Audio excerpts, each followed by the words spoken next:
once knew a nigga whose real name was William. His primary concern was making $1 million, being the illest hustler that the world ever seen. He used to fuck movie stars and sniff coke in his dreams. A corrupted young mind at the age of 13. Nigga never had a father and his mom was a fiend. She put the pipe down, but for every year she was sober. Her son's heart simultaneously grew colder. He started hanging out, selling bags in the projects, checking the young chicks looking for hit and run prospects. He was fascinated by material objects, but he understood money never bought respect. He built a reputation cause he could hustle and steal, but got locked once and didn't hesitate to squeal. So criminals he chilled with didn't think he was real. You see, me and niggas like this have never been equal. I don't project my insecurities on other people. He fiended for props like addicts with pipes and needles, and so he felt he had to prove to everyone he was evil. A feeble-minded young man with infinite potential, the product of a ghetto-bred capitalistic mental. Coincidentally dropped out of school to sell weed, dancing with the devil, smoked until his eyes would bleed. But he was sick of selling trees and gave in to his greed.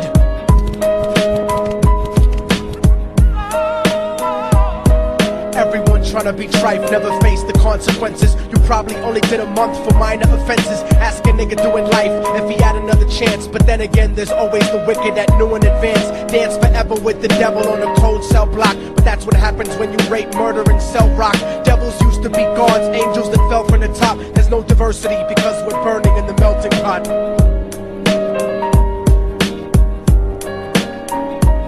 So Billy started robbing niggas, anything he could do to get his respect back in the eyes of his crew. Starting fights over little shit up on the block. Stepped up to selling mothers and brothers to crack rock. Working overtime, making money for the crack spot. Hit the jackpot and wanted to move up to cocaine, fulfilling the Scarface fantasy stuck in his brain. Tired of the block niggas treating him the same.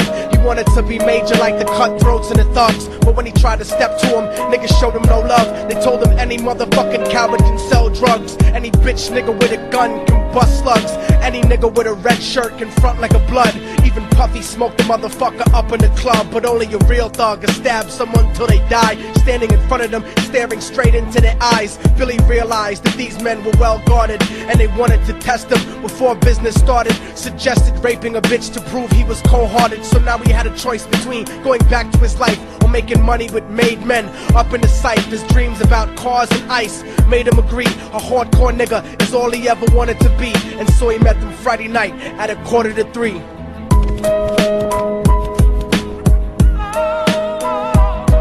Everyone tryna be trife, never face the consequences. You probably only did a month for minor offenses. Ask a nigga doing life if he had another chance. But then again, there's always the wicked that knew in advance. Dance forever with the devil on a cold cell block. But that's what happens when you rape, murder, and sell rock.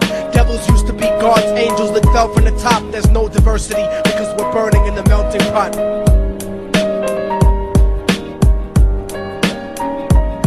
They drove around the project slow while it was raining, smoking blunts, drinking and joking for entertainment, until they saw a woman on the street walking alone, 3 in the morning, coming back from work on the way home. And so they quietly got out the car and followed her, walking through the projects. The darkness swallowed her. They wrapped her shirt around their head and knocked her onto the floor. This is it, kid, now you got your chance to be raw. So Billy yoked her up and grabbed the chick by the hair and dragged her into a lobby that had nobody there. She struggled hard, but they forced her to go up the stairs. They got to the roof and then held her down on the ground, screaming, "Shut the fuck up and stop moving around." The shirt covered her face, but she screamed and clawed. So Billy stomped on the bitch till he broke in her jaw. Them dirty bastards knew exactly what they were doing. They kicked her until they cracked her ribs and she stopped moving, blood leaking through the cloth. She cried silently, and then they all proceeded to rape her violently. Billy was made to go first, but each of them took a turn, ripping her up and choking her until her throat burned. Her broken jaw mumbled for God, but they weren't concerned. When they were done and she was lying bloody, broken and bruised, one of them niggas pulled out a brand new 22. They told him that she was a witness for what she'd gone through, and if he killed her, he was guaranteed a spot in the crew. He thought about it for a minute, she was practically dead, and so he leaned over and put the gun right to her head.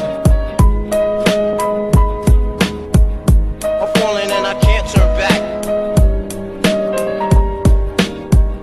I'm falling and I can't turn back. Right before he pulled the trigger and ended her life, he thought about the cocaine with the platinum and ice, and he felt strong standing along with his new brothers. Cocked the gat to her head and pulled back the shirt cover, but what he saw made him start to cringe and stutter, cause he was staring into the eyes of his own mother. She looked back at him and cried cause he had forsaken her. She cried more painfully, and when they were raping her, his whole world stopped. He couldn't even contemplate. His corruption had successfully changed his fate, and he remembered how his mom used to come home late, working hard for nothing, cause now what was he worth? He turned away from the woman that had once given him birth, and crying out to the sky cause he was lonely and scared, but only the devil responded cause God wasn't there. And right then he knew what it was to be empty and cold, and so he jumped off the roof and died with no soul. They say death takes you to a better place, but I doubt it. After that they killed his mother and never spoke about it. And listen, cause the story that I'm telling is true, cause I was there with Billy Jacobs and I raped his mom too. And now the devil follows me